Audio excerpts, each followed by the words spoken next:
জানা কোন কোন প্রাণী দ্বারা কুরবানি করা যায় এবং কুরবানির পশুর বয়স কত হতে হবে। ভাই আমি মুসলমান, আমি কুরবানি দেম, কোন কোন প্রাণী দ্বারা কুরবানি দেম? ভাই উট, উট, ছাগল, বেড়া, দুম্বা, গরু, হ্যাঁ, মহিষ, ই 6 প্রকার প্রাণী দ্বারা কুরবানি করা যায় আছে। আপনার উটের বয়স কমপক্ষে 5 বছর হইতে হবে, আর 5 বছরের চাইতে যদি একদিন কম হয় এমন উট দ্বারা কুরবানি করা জায়েজ নাই। আরেকটা হইলো আপনার মহিষ এবং গরু। মহিষ এবং গরুর বয়স কমপক্ষে 2 বছর হইতে হবে। মহিষ এবং গরুর বয়স যদি 2 বছরের চেয়ে একদিন কম হয় এমন মহিষ এবং গরু দ্বারা কুরবানি দেওয়া ইসলাম বলে জায়েজ হবে না। আর ছাগলের বয়স যদি 1 বছরের চাইতে একদিন কম হয় এমন ছাগল দ্বারা কুরবানি করা কি হবে না, জায়েজ হবে না। বেড়া এবং দুম্বার 1 বছর হইতে হবে। ইসলাম বলে বেড়া এবং দুম্বাটা 1 বছরে, বেড়া এবং দুম্বাটা 1 বছর হইতে হবে, কিন্তু বেড়া এবং দুম্বাটা 6 মাসেরটা দেখতে যদি 1 বছরেরটার মতো দেখা যায়, ইসলাম বলে এমন 6 মাসের বেড়া এবং দুম্বা দ্বারা কি হইব, কুরবানি দেওয়া জায়েজ আছে। যে ব্যক্তির উপর কুরবানি ওয়াজিব আর ওই ব্যক্তি যদি কুরবানির আগে কুরবানি করার মান্যত করে তাহলে হুকুম কি? ভাই আপনার উপর এই মুহূর্তে কুরবানি করা ওয়াজিব। এখন আপনি নিয়ত করছেন, আল্লাহ আমার যদি ছেলেটা যদি বিদেশ যাইতে যাইতে পারে তাহলে আল্লাহ আমি কুরবানি করাম। তাহলে ভাই এই জায়গায় আপনার ছেলে বিদেশ চলে গেল, তাহলে আপনাকে 2টা কুরবানি দিতে হবে। একটা হইলো আপনার নেশাব পরিমাণ মালের মালিক, এই কারণে একটা কুরবানি দিতে হইবে। আরেকটা হইলেন আপনার মান্যত পূরণ হয়েছে, মান্যত পূরণ করার জন্য আরেকটা কুরবানি দিতে হবে। তাহলে টোটাল কয়টা কুরবানি দিতে হইবে ভাই? 2টা কুরবানি দিতে হবে। যদি কোনো ব্যক্তির উপর কুরবানি ওয়াজিব আর ওই ব্যক্তি যদি নিজের নামে কুরবানি না করে পিতা মাতা বা অন্য কারো নামে কুরবানি করে তাহলে কুরবানি জায়েজ হবে কিনা? ভাই আপনার ছেলে ইতালি থাকে, আপনার ছেলে লন্ডন থাকে, আপনার ছেলে হইল শিল্পপতি, আর আপনার বাবা কি নেশাব পরিমাণ মালের মালিক নাই, আপনার উপর কুরবানি ওয়াজিব, আপনার ছেলে আপনার পক্ষ থেকে কুরবানি দিতেছে, এই কুরবানি কি হইতো না ভাই? সহি হইতো না। কারণ বাবা তো নেশাব পরিমাণ মালের মালিক না, নেশাব পরিমাণ মালের মালিক হইল ছেলে, কুরবানি ওয়াজিব হইল ছেলের উপরে। এখন যদি কোনো ব্যক্তি আপনার বাবার নামে বাবার পক্ষ থেকে কুরবানি দেয় তাহলে কি হইতো না ভাই? কুরবানি ওয়াজিব হইতো না। ভাই আমার পেটের মধ্যে কি দা, এখন আমার বাবার পেটের মধ্যে কি দা, বুঝে থাকলে বলুন তো। আমি আমার বাবার কানার আমি কাইলে কি আমার বাবার পেট পড়বো? পেট ভরতো না। তদ্রুপ তেমনি ভাবে আপনার বাবা যদি নেশাব পরিমাণ মালের মালিক না হয় আর ছেলে যদি নেশাব পরিমাণ মালের মালিক হয় তাহলে ছেলের পক্ষ থেকে কুরবানি দিতে হবে। বাবার উপর কুরবানি কিনা ভাই ওয়াজিব না। কেন ওয়াজিব না ভাই? বাবা তো নেশাব পরিমাণ মালের মালিক না। আর আপনি যদি বলেন আমার বাবা নেশাব পরিমাণ মালের মালিক না, ঠিক আছে, আমি যেহেতু আমার উপর কুরবানি ওয়াজিব, আমি যেহেতু নেশাব পরিমাণ মালের মালিক, কাজে আমার বাবার নামেও দিব, আমার নামে দিব, কাজে আপনার কুরবানিটা ওয়াজিবটা আদায় হয়েছে। আর আপনার বাবার নামে যারা একটা দিলেন এটা আপনার কি হইল?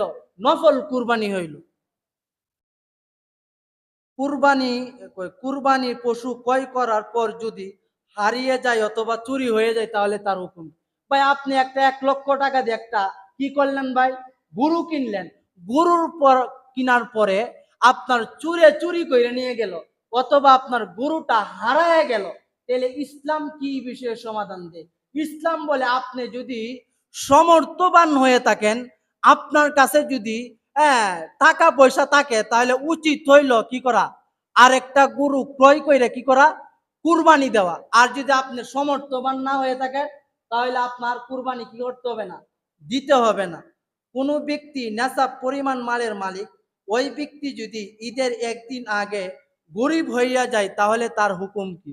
ভাই আপনি ইসলামী ব্যাংকে 50 লাখ টাকা রাখলেন, আল্লাহ না করুক ইসলামী ব্যাংক ভাই ঈদের একদিন আগে দেউলিয়া হয়ে গেছে, অথবা আপনি ডাচ বাংলাতে টাকা রাখলেন, অথবা ঘরের কোনো সিন্ধুকের মধ্যে আপনি টাকা রাখলেন 50 লাখ বা 70 থেকে 75 হাজার টাকা, কিন্তু ভাই আপনার সিন্ধুকের বক্স খুললে চুরে টাকা চুরি করে নিয়ে গেছে। আপনি তো ঈদের একদিন আগে নেশাব পরিমাণ মালের মালিক ছিলেন, তো ঈদের ঈদের দিন তো আর আপনি কি না ভাই নেশাব পরিমাণ মালের মালিক না।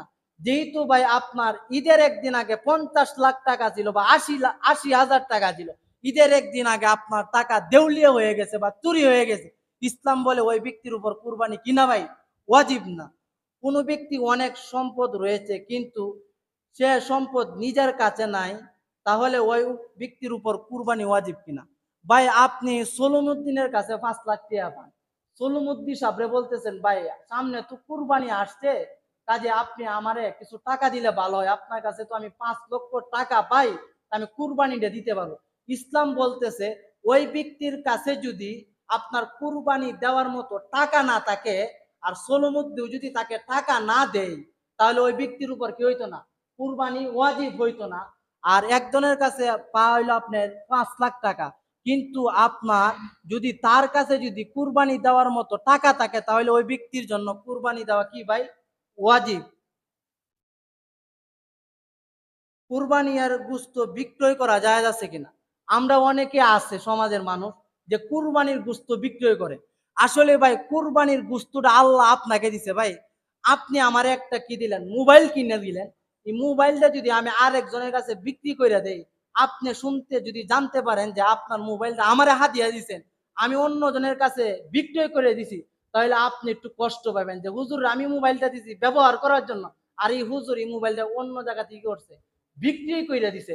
তো ভাই আল্লাহ আপনাকে গুস্ত দিছে এগুলি নিজে খাওয়ার জন্য, আত্মীয় স্বজনকে খাওয়ানোর জন্য, গরিবকে দেওয়ার জন্য, বিক্রি করার জন্য কি দেয় না, এই গুস্ত আল্লাহকে দেয় না। কাজে কোনো ব্যক্তি যদি গুস্ত বিক্রি করে তাহলে তার জন্য কি হইতো না, জায়েজ হইতো না। কোনো ব্যক্তি নিয়ত করেছে ছাগল কুরবানি করবে, আর ওই ব্যক্তি ছাগলের কুরবানি না করে একটি গরুতে শরিক হইলো, তাহলে তার হুকুম কি?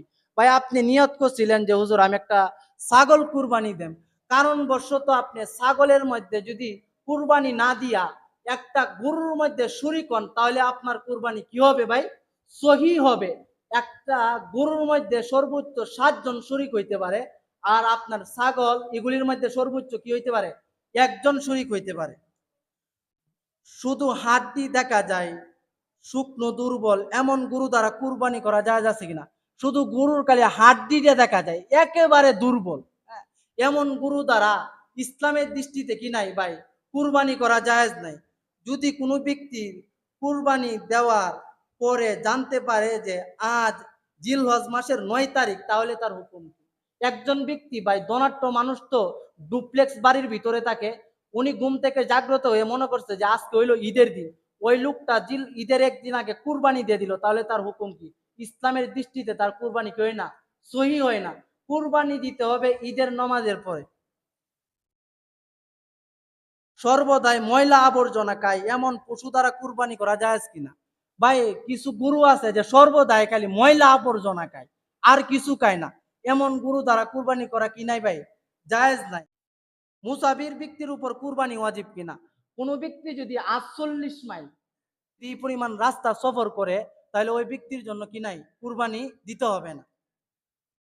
কোনো গরিব ব্যক্তি যদি কুরবানি এর পশু ক্রয় করে, তারপর যদি ওই ব্যক্তি কুরবানি না দিতে চায়, তাহলে তার হুকুম ভাই কুরবানি যাদের উপর ওয়াজিব তো তারা তো দিবে। আর কোন দরিদ্র ব্যক্তি কুরবানি দেওয়ার কি করছে, নিয়ত করে একটা গরু কিনছে, কিনার পরে ওই লোকটা আবার চিন্তা করতেছে যে 70,000 টাকা দিয়ে একটা গরু কুরবানি করব, কিনার পরে এই চিন্তা করতেছে, বলতেছে ওই ব্যক্তি যেহেতু কিনার নিয়ত করছে, কিনছে, তারপর যদি ওই লোকটা কুরবানি না দেয়, তাহলে কি হবে, তার গুনাহ হবে। যদি কোনো সাবালেক ছেলে নেশাব পরিমাণ মালিক হয়ে যায়, তাহলে তার উপর কুরবানি ওয়াজিব হবে কিনা? মানে একটা ছেলে সবেমাত্র বালেগ হয়েছে, তো ওই ছেলেটা আপনার নেশাব পরিমাণ মালের মালিক হয়েছে, তাহলে ওই ছেলের উপর কুরবানি ওয়াজিব কিনা? কোনো সাবালেক যদি নেশাব পরিমাণ মালের মালিক হয়ে যায়, তাহলে ওই সাবালেকের উপর কি দেওয়া ভাই, কুরবানি দেওয়া কি ওয়াজিব। যদি কুরবানি না দেয় তাহলে গুনাহ হবে। ভাই আমি 2 মিনিটে ছেড়ে দিতেছি। যদি সম্পদশালী কুরবানি দাতা কুরবানির পশু জবাই করার আগে যদি মারা যায়, তাহলে তার হুকুম কি? এক ব্যক্তি একটা গরু কিনছে, হ্যাঁ, কিনার পরে ঈদের একদিন বা 2 দিন আগে কি করছে ভাই, মারা গেছে, তাহলে তার আপনার পরিবারের পক্ষ থেকে কি করবে, কুরবানিটা যদি সম্ভব হয় দিয়ে দিবে। আর যদি না দেয় তাতে কি নাই ভাই, কোনো সমস্যা নাই। কোনো নাবালেক ও পাগল ব্যক্তির উপর যদি নেশাব পরিমাণ মালের মালিক হয় তাহলে তার উপর কুরবানি ওয়াজিব কিনা? কোনো নাবালেগ ছেলে অথবা কোনো পাগল যদি নেশাব পরিমাণ মালের মালিক হয় তাহলে নাবালেগ ছেলে অথবা পাগলের উপর কুরবানি ওয়াজিব কিনা? নাবালেগ ছেলে এবং পাগল ব্যক্তির উপর কিনা ভাই কুরবানি ওয়াজিব নাই। কাজে আমরা যখন গরু কিনবো, গরু কেনার পরে আমরা গরু কেনার আগে আমাদের নিয়তকে সহি করব যে আমরা আল্লাহকে রাজি সন্তুষ্ট করার জন্য কি করতেছি ভাই, গরু কিনতেছি। কাজে আল্লাহ তাআলা আমাকে আপনাকে এই কথাগুলির উপর আমল করা তৌফিক